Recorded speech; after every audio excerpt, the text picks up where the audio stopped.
Um, Hello, everybody. Tony Jemmy from Archon Architect here to present the Adie Knox Herman Recreation Complex Public Consultation. It's a feasibility study for renovations and additions at Adie Knox Recreation Complex. On the city website, this is known as the Reimagined Adie Knox Herman Recreation Complex, quite appropriately. Facility is located at 1551 Wyandotte Street West. Archon Architect is making this presentation with support from the city and the Recreation Department. This is the first of 3 presentations. As you can see on the screen, I hope you can see my pointer. September 10th at 2 o'clock is today, tomorrow at 10 a.m., September 11th, and then next Thursday, September 16th in the evening at 7 p.m. Go to the next slide. There we go. So for this presentation, we're going to be, my speaker and video should be turned off now, if it isn't, but it should be turned off for the most of the presentation so that you can see the full screen of the slides. Attendees will be muted. You can participate through the Q&A window. You can submit questions and then they will be selected for me to respond to at the end, or I'm also being assisted by Stephanie Steers of my office, and she may respond to that, as well as somebody from Parks and Rec may also, or the city may respond. If you have technological issues, please also use the Q&A. All of the presentation materials, including fillable comment forms, will be posted on the city's website. There will also be 3 surveys, one for the overall Adie Knox presentation, one for the playground for your input on that, and one for the splash pad for input on that. This presentation is being recorded, as well as this video presentation will be available afterwards. So a brief agenda is we're going to introduction and purpose. We're going to have the presentation, and then afterwards will be a Q&A. I guess I've gone through this already. Anthony Jemmy, Archon Architects, Stephanie Steers, also from Archon Architects in support.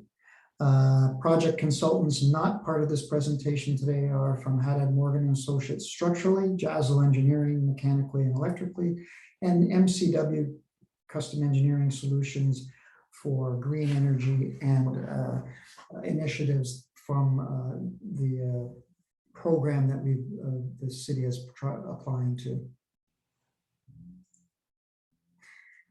So this study was initiated by City of Windsor Recreation Master Plan and by directives adopted by Council. First directive was asking for a feasibility study to be conducted. That's what initiated this study, and it was related to refocusing Adie Knox Herman Recreation Complex to study and explore the possibilities of refocusing it as a modern, high-quality community hub, while adding program items like a gym, program rooms, and a walking track to the facility. The Recreation Master Plan notes the emergence of community hub model in community centers, whereby collaboration with community partners and private partners expands the program offerings and increases relevance to a neighborhood facility.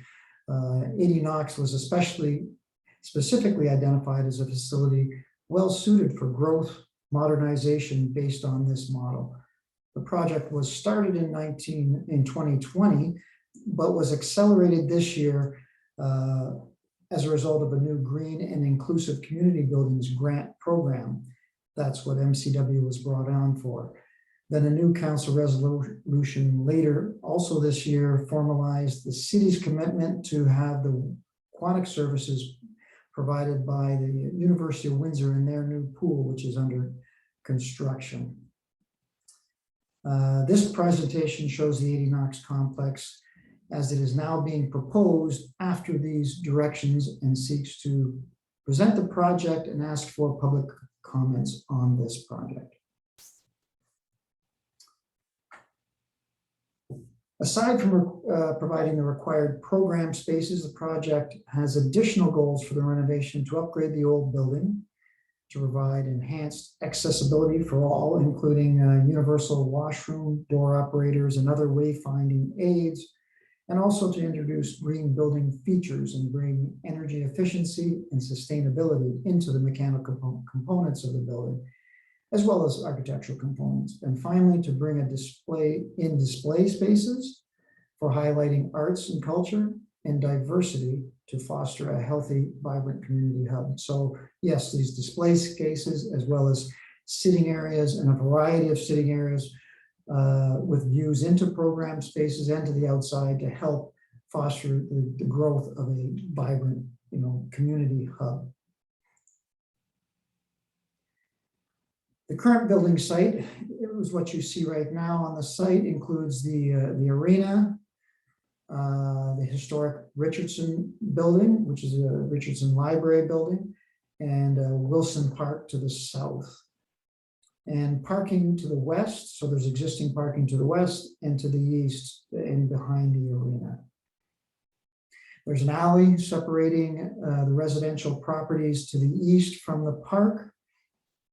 And the grade of Wilson, one thing to note, one of the main features is a drop in elevation between the arena and the community center level down to Wilson Park. There's a drop of roughly 10 feet along a line roughly denoted by this line.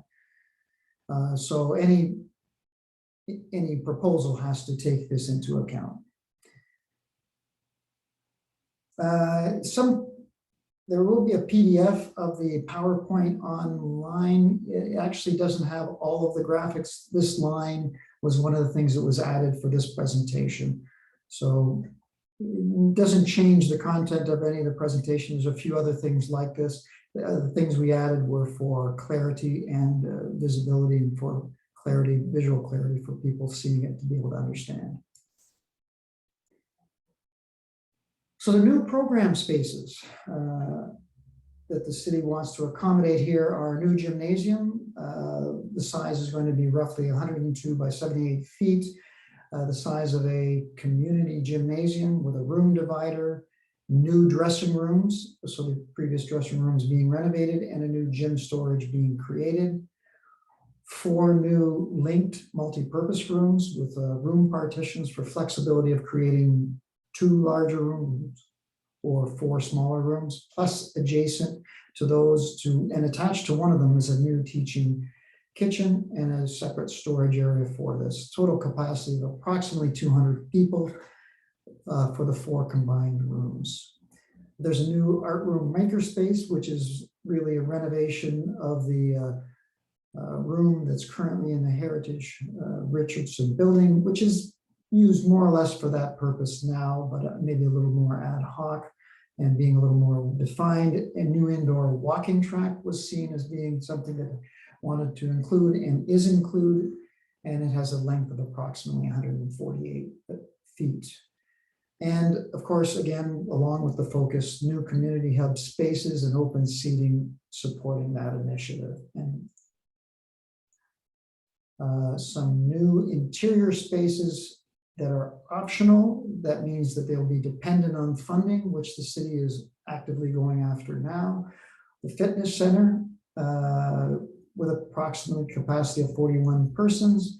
A music room, which is set up for private lessons of say 3 to 4 people. Maximum ice resurfacing room with an ice melting pit to add to the efficiency of the arena. That will actually make use of sustainable heat recovery from the new systems.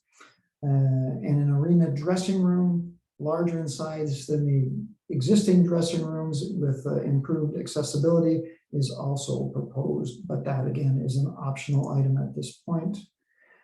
Some new exterior items in the park, 2 which are committed to go ahead now, are the playground and splash pad. And there is the public consultation surveys, one for each of these available online, and that'll be available from September 10th right now until October 8th. Optional outdoor items are, again, a new outdoor walking track of a 1/3 of a kilometer, tennis and pickleball ball courts, and a basketball court. Both the tennis courts and basketball court will be provided with flex court ground surface. You can see that at a couple of the basketball courts currently in the city at Thompson Park and Forest Glade. Okay, here we are back at the existing setting, the existing site with the building in the park. And this is your first time looking at the proposed renovations to the building. The red line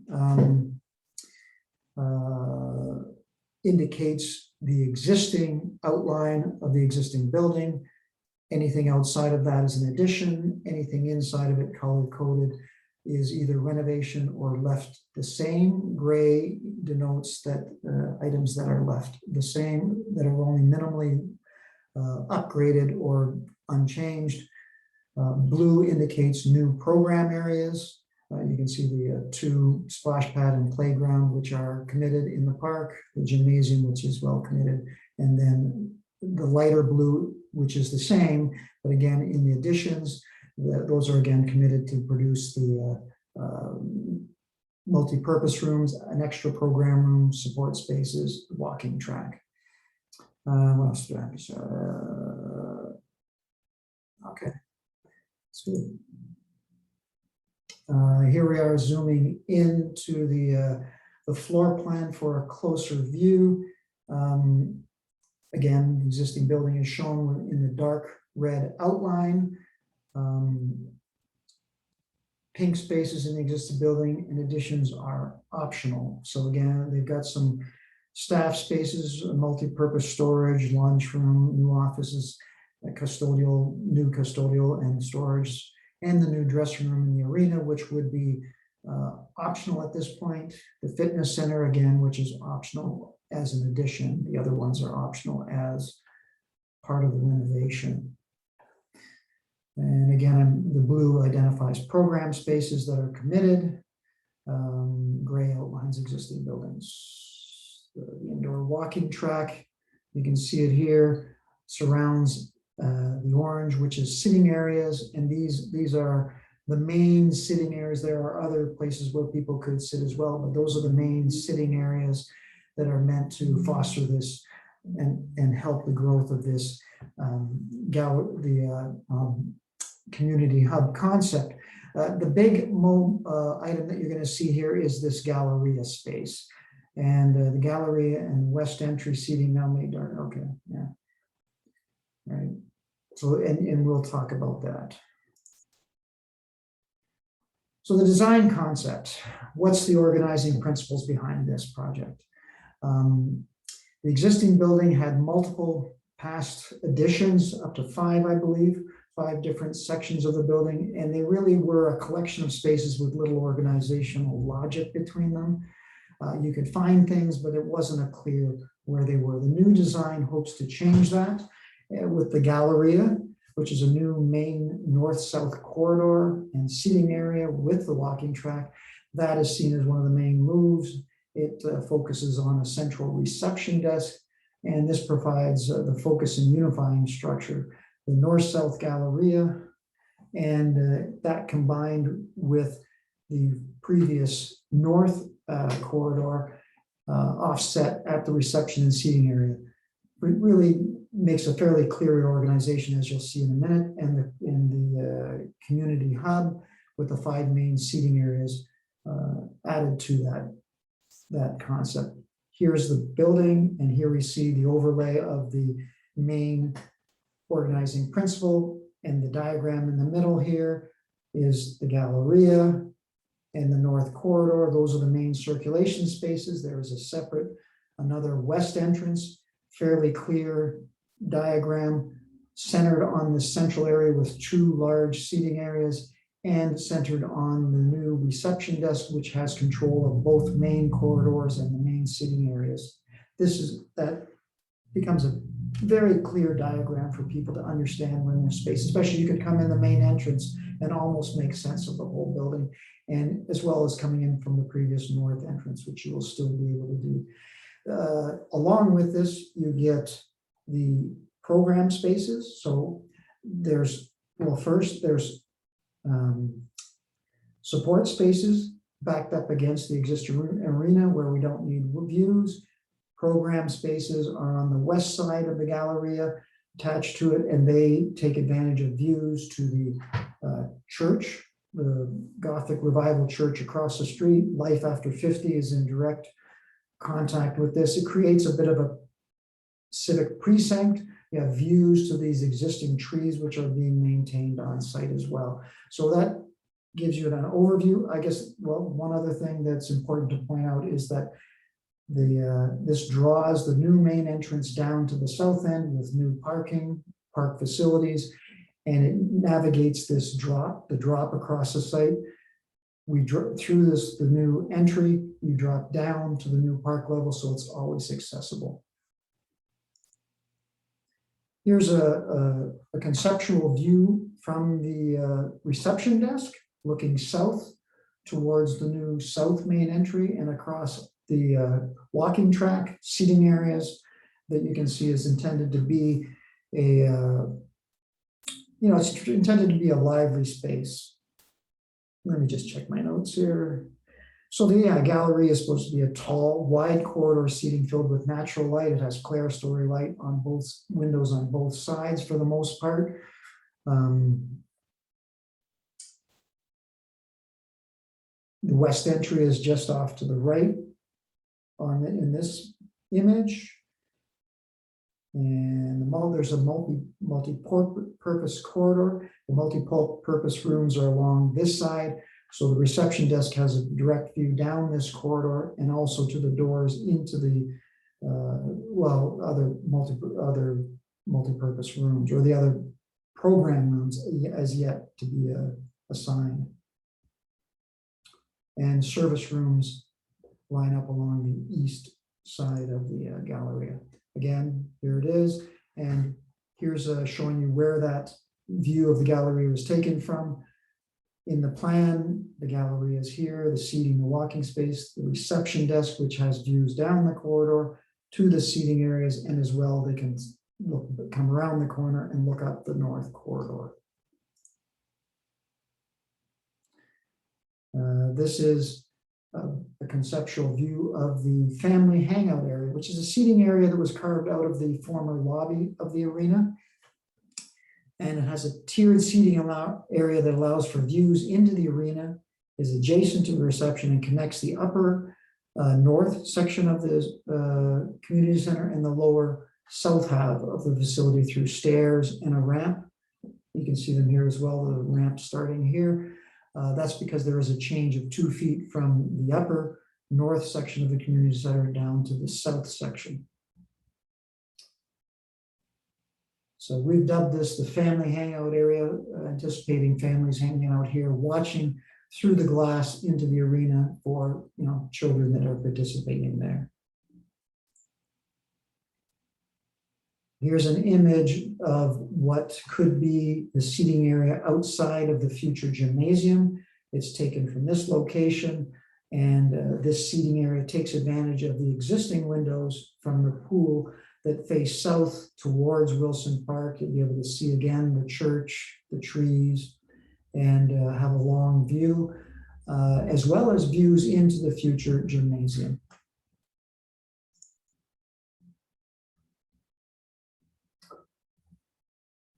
In the park, we've got 4 examples here. Here's the playground, location of the future playground. Here are 4 examples. These are not proposals yet.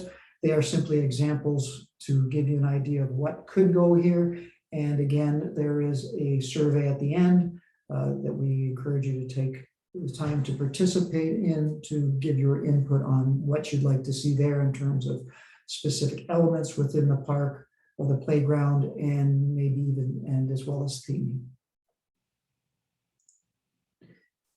And likewise for the splash pad, again, to help you visualize what would be in here, here's some images of splash pads that have been built in other places. One is actually in rendering, and the other two, I believe, are photographs, or one is such a good rendering, it looks like a photograph.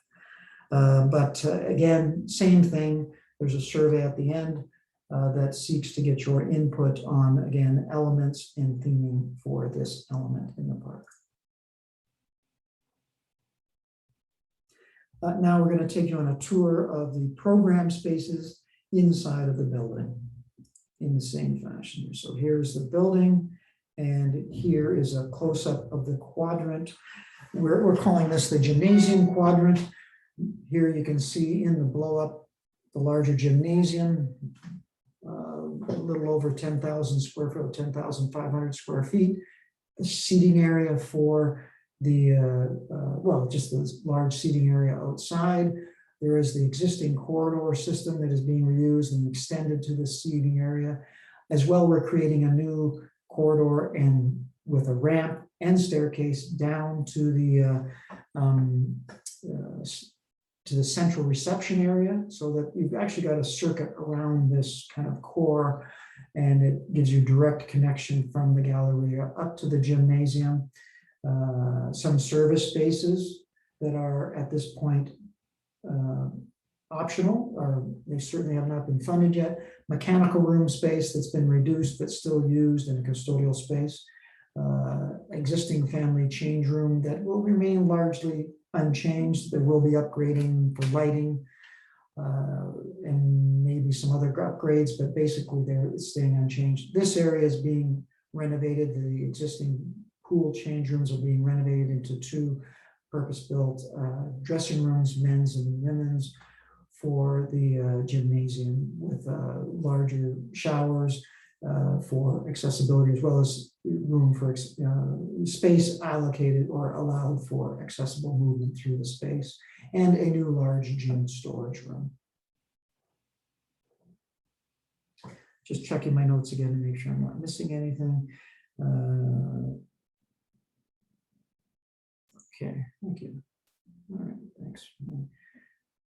Next quadrant is up in the northeast side, and this is a courtyard quadrant. The existing quadrant will get reduced a little bit by the fitness center when it comes in, but it still becomes the focus of the Richardson building. So the Richardson building still is seen almost as it is right now, almost completely in the round.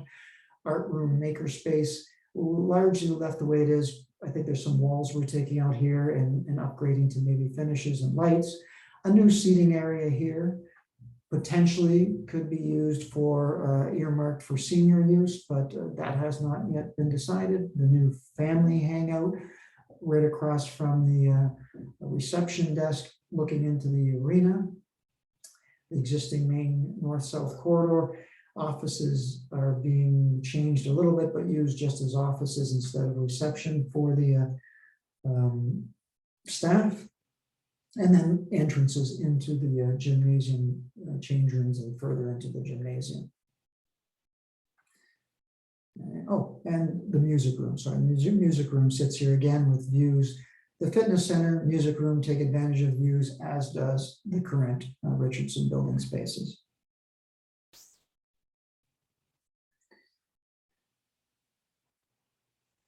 Probably the most important quadrant here is where the multi-purpose quadrant, which includes the end of the Galleria space.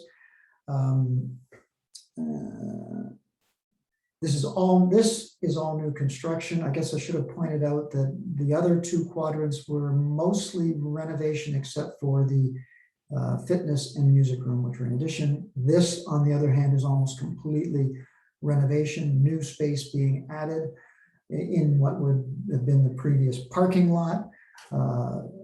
There's the 4 multi-purpose rooms here. They can be set up as 2 larger rooms. Instead, a kitchen, teaching kitchen, where people can go into the kitchen for classes on teaching, of learning about cooking and preparation of food as well. This is open as a working commercial kitchen to serve events in the multi-purpose room, or down the corridor into the multi-purpose room, or elsewhere within the facility.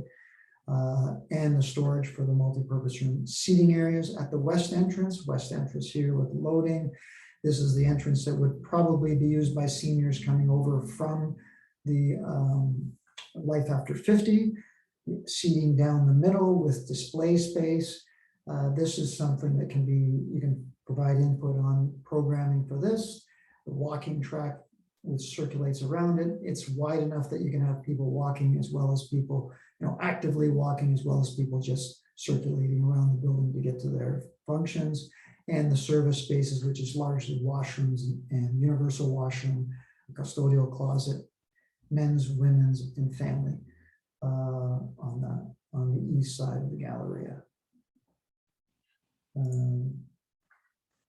The next quadrant is the south end of the Galleria space, and it takes in the south entry quadrant is the new entrance. And on the entrance, you can see that there's a grand stair, there's a new lower lobby, which is at the same, basically the same elevation as the park. The stairs and the elevator allow for you to come in and go up the elevator to get to the upper level. So it'll be accessible year round as well. There is discussion on putting a ramp system on the slope, as well as some other possible park features there so that people can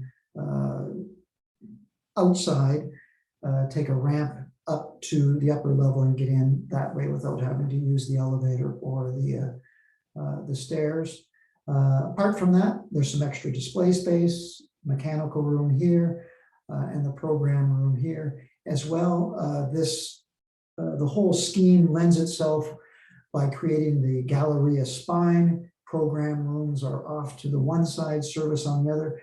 That means that there is the anticipation of possibly adding more program space off to the west side of the gallery in this location in the green area that's still sitting and still left over on the site.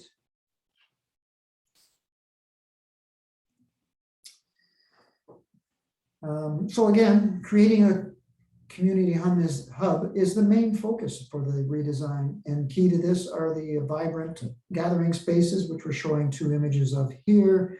The family hangout, again, you saw that earlier, as well as a seating area of the outside of the gymnasium, which has the south views and views into the basketball court in the gymnasiums. And the other main component, again, the biggest component facilitating the community hub character is the Galleria.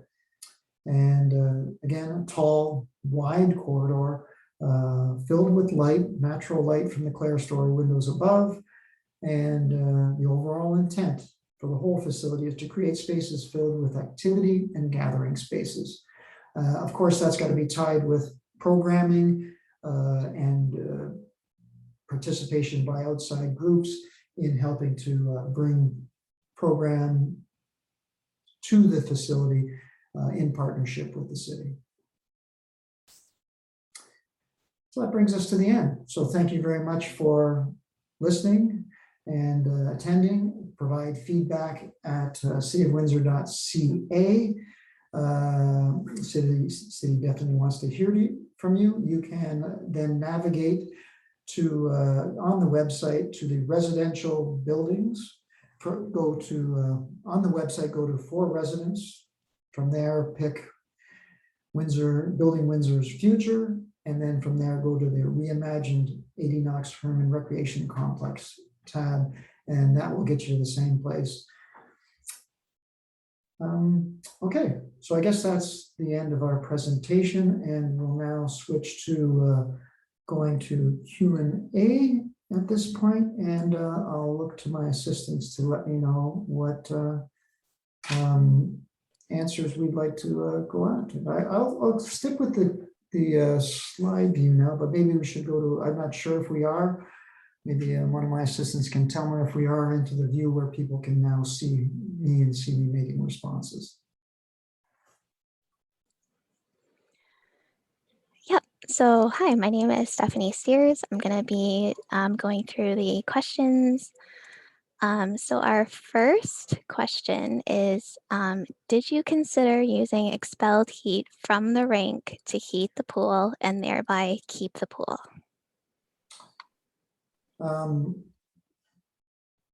Well, first off, that wasn't part of our investigations because the city had taken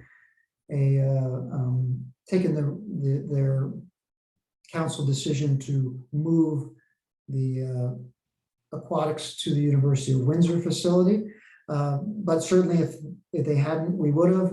We are using expelled heat from other uses to, for instance, melt the ice, as well as other uses in the facility. That would be more of a complex discussion that MCW could answer for us. And that sort of thing has been already put forth in the grant proposal for the Green and Inclusive Community Buildings grant program that the city is applying for. So probably not exactly the answer you're looking for, but yes, those types of energy recovery ideas were investigated and are being put forward for implementing, but not specifically for the pool.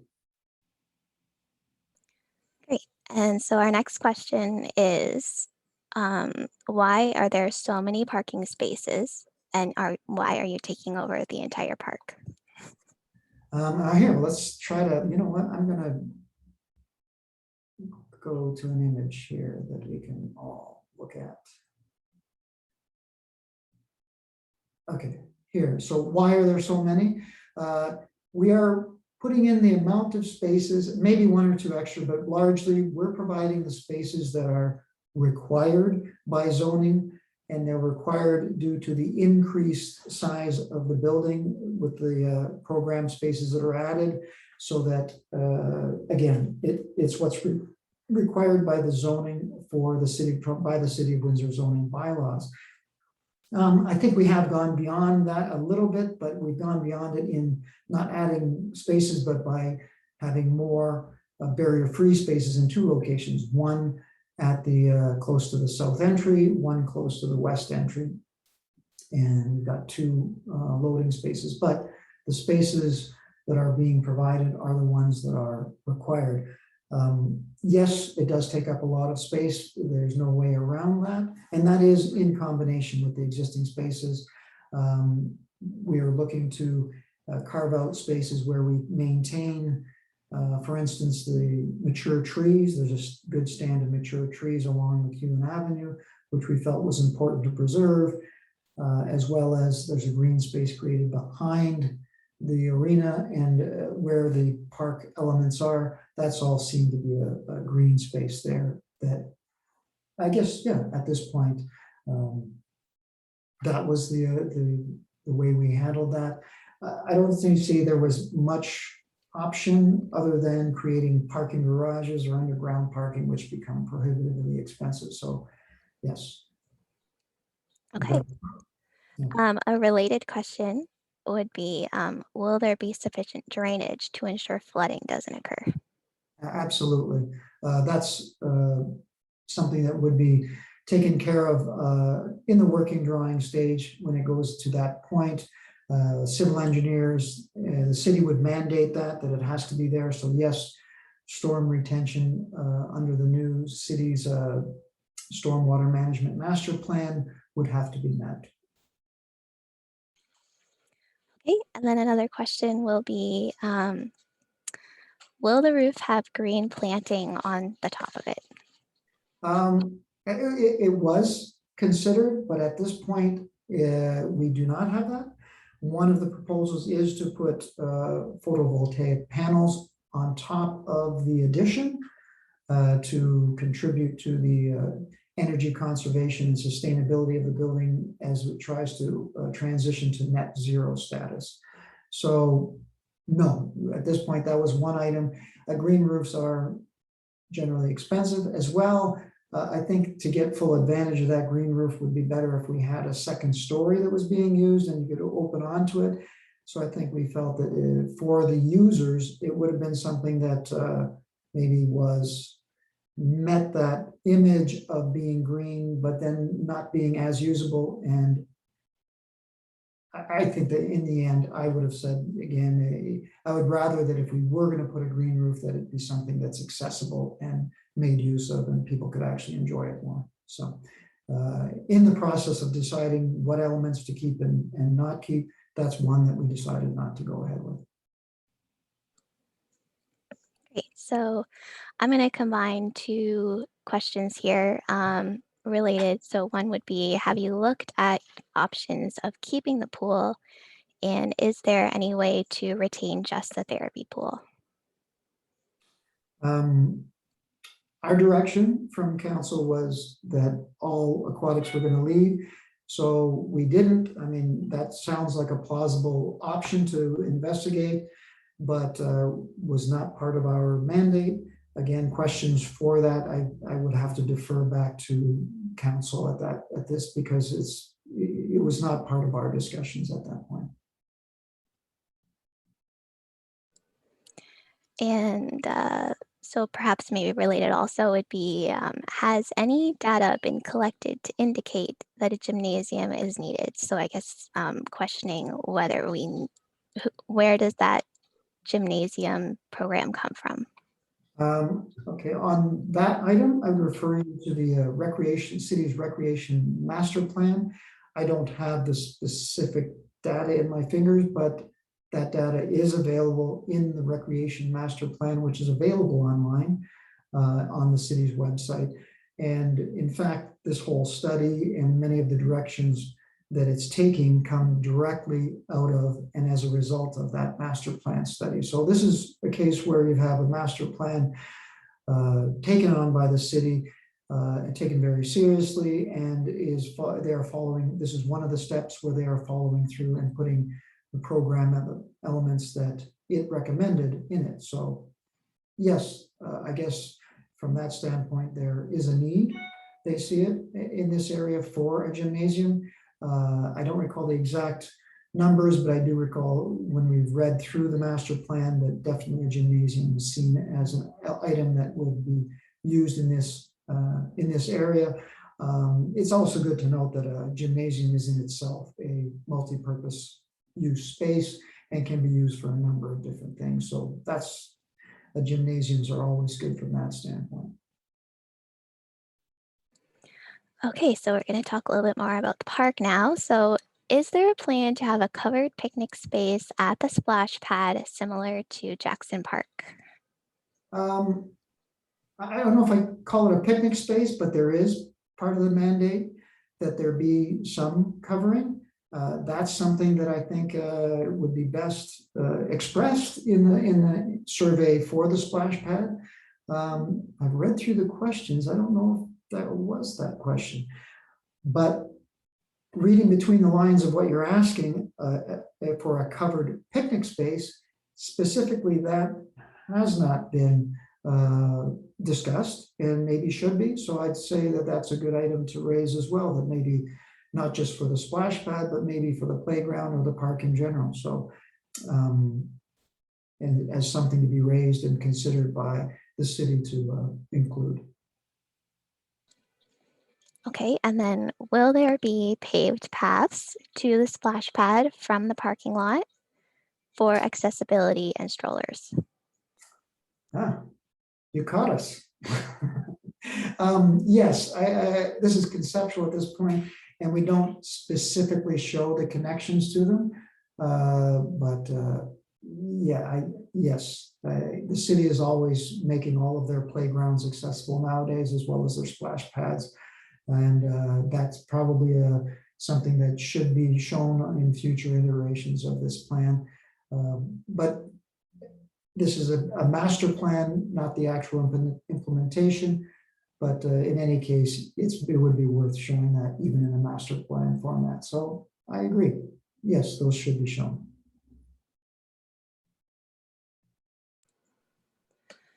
Okay, and then are there outdoor washrooms, or will people there enjoy the outdoor space, go inside for washrooms?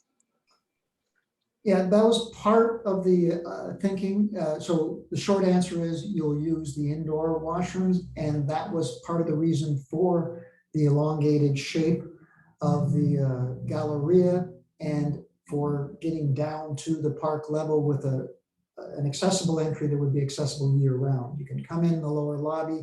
There's a doorway at the lower level into the elevator. You go up half or 10 feet, which is a little more than, not quite a full level. And then you get out on the other side and the washrooms are right here, right on this side of the building. So yes, the intent is that you use, we didn't want to create a separate outdoor washroom building when there was going to be perfectly good indoor washrooms directly accessible to the park. And that's part of the reason for creating this south entry, so that it really ends up sitting right in the center of the whole site. So it's as accessible from anywhere in the park, where you can come over there just as quickly as you could if there was an outdoor washroom, which would then be subject to being closed. Maybe not, it's a little harder for the city to maintain and to supervise those as well. Okay, is there a plan for outdoor hydration stations to refill water bottles? Has not been discussed yet. I'd say certainly register that. I guess just by virtue of it being spoken of here, it's being registered, but you could also emphasize it by responding to the survey. But at this point, no, there will be, so that would mean that we have to bring water to those locations. And right now there will be water there's a mechanical room in underneath of this end of the Galleria, which will service the splash pad, so that there will be water in this location. It could be put there. I'm not sure if that's an initiative, and I shouldn't speak for the city and Parks and Recreation, if that's an initiative that they do currently. And there may be policy or other regulatory reasons for not doing it. Some of them mainly about safety and cleanliness. So yeah, short answer is no, we hadn't actually discussed that item, but it's probably good to bring that into the mix and see what the outcome is. Okay, the last question I have here is, well, there is a comment after this, but are there electric car charging stations planned? Yes, under the new grant submission for the Green and Inclusive Community Buildings grant that the city's applying for, they are committing to put, I forget, I don't know, Stephanie, if you remember the exact number of charging stations, but it was I think about 8. Yeah, I would say give or take 10. I can't quite remember how many we were looking at. So yes, it is intended that in part of the parking lot, probably a part of the parking lot right now, a little further from the entrance, was where they were intended. They're not shown here, and they should have been actually. But yes, that is part of the proposals for this facility.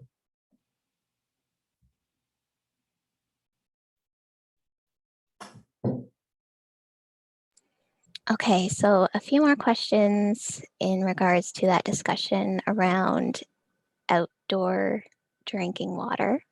Oh, sorry, Stephanie, was the last question about the hydration stations inside or outside? That one was outside. Okay. There are some follow-up questions outside and inside. So will there be indoor hydration stations like in the Aquatic Center? And I think we had included those in the plan. Thank you, Stephanie. Yes, so I guess the answer to that is yes about the indoor hydration stations. And there's more to that question, I think?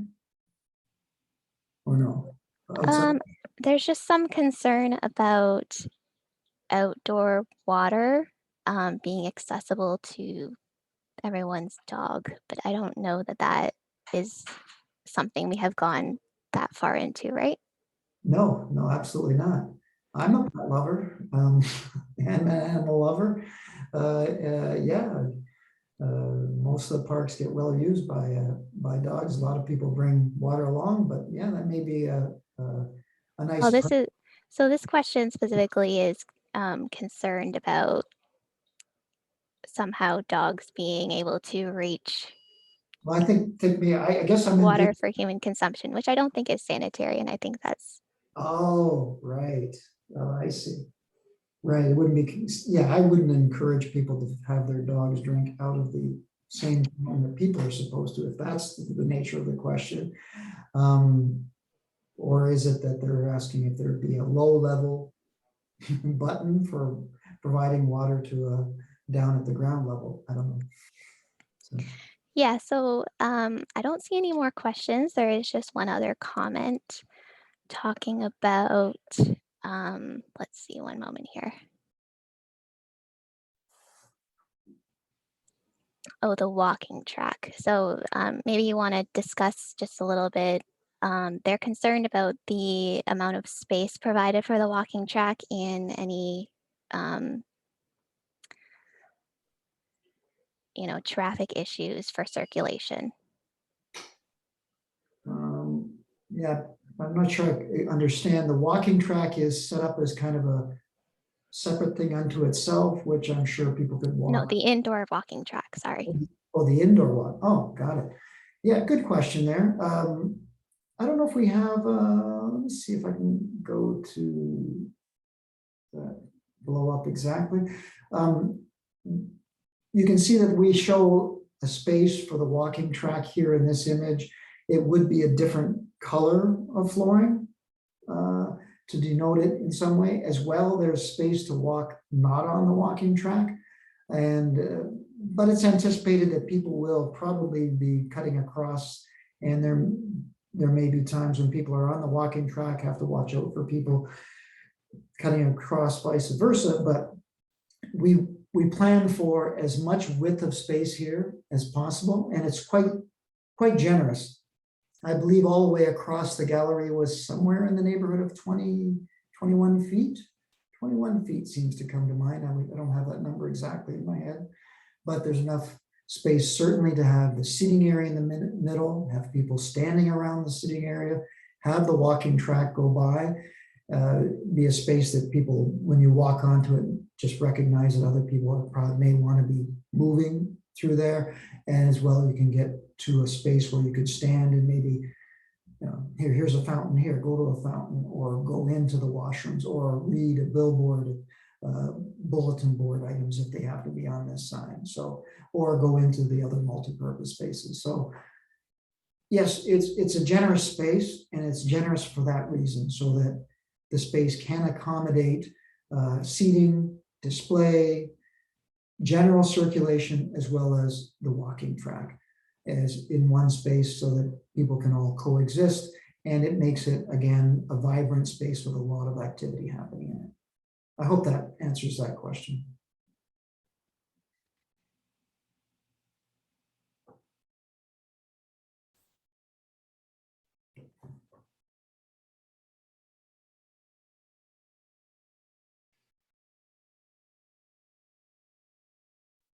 Area outdoor fountain. I see someone's dog. I'm not saying, oh. I actually, I do see one, yeah, somebody commenting about the dog question at the outdoor fountains, and they're clarified that definitely they're worried about people allowing their dogs to drink at fountains, and that should not be allowed. I don't know if there's a physical way to stop that. You want it to be at a height that's going to be accessible for children, but at some point, some dogs are big enough that they're still going to be able to get there, or people are going to pick their dogs up, which is just should not be allowed. So Yeah, I think we can answer that question just by saying that during the detailed design phase, a separate outdoor hydration station for people and pets would be considered. yeah, that's a good idea. Yeah, that would be some way of mitigating that problem by providing a separate hydration station for pets. So, okay. Okay, I don't see any more questions at this time. All right, so I guess if that's it, I don't, if there's no more questions. Oh, I see somebody just wrote in.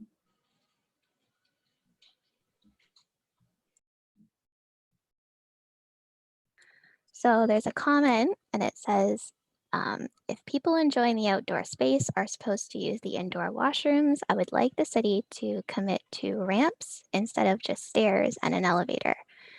To be better accessible and family friendly, elevator won't work well on its own. This is a very good comment, by the way, and it is something we considered. The problem is the amount of space. There's a 10-foot drop, and that's going to mean 120 feet of ramps. You can't do that, and you can't even do that in a straight run. You have to break that up. You can't force somebody to go up a hill for 120 feet. The code doesn't allow it. You have to have level areas, so that increases the length to, I think, over 140 feet. And we tried to look at ways of tiering down the whole Galleria space, but then it makes it very, one, construction difficulties, but mostly it just makes uses up even more space. As it is, we're creating a very large space in the Galleria, which comes at a cost of construction. And the solution we settled on here with the stairs and the elevator was seen as a way to be the most cost effective. I agree, if people can, it's more prideful to be able to go up and down on your own, under your own steam, up a ramp, versus taking an elevator. There's nothing wrong with it, but certainly having the option to go up and down on your own with other people is beneficial and more advantageous. It's just the amount of space to traverse that 10-foot drop. It just becomes very difficult in floor space and cost of construction. There is, I will say though, that on the exterior, there has been discussion about adding a ramp system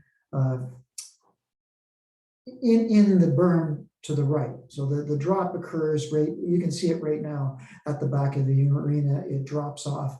And there was discussion about reworking that slope so that there is a system of ramps that go across it, maybe stop to with seating areas along the way. It becomes something that maybe people can enjoy on their breaks, or while there's maybe their children are inside, even enjoying some of the programs in the building, they can go outside for a break and take a walk along that path. And so it's a structure that can be used by both able-bodied and people with disabilities. So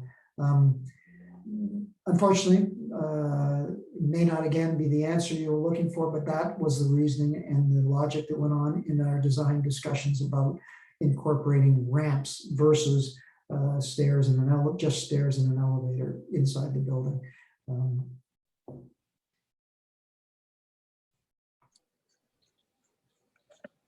Okay, sounds good. I don't see any more questions at this time. I don't know if you want to wait a little bit to see if there are any others, or yeah, we can wait a minute here. I don't know if there's anything else I want to point out. Share the images here. Anything, Stephanie, you think we could have added? I kind of went this my first time through it. I think I went off script a little bit, so I may have missed saying some things I intended to. Can you think of anything? I'm just kind of scrolling through the presentation. No, I think we covered stuff pretty well. yeah, it doesn't seem like there's any more questions, and I can't think of anything else to add. So okay, so I guess we'll let the moderator know that we intend to sign off now and call it a wrap. Thank you everybody for attending, and certainly thank you for your questions.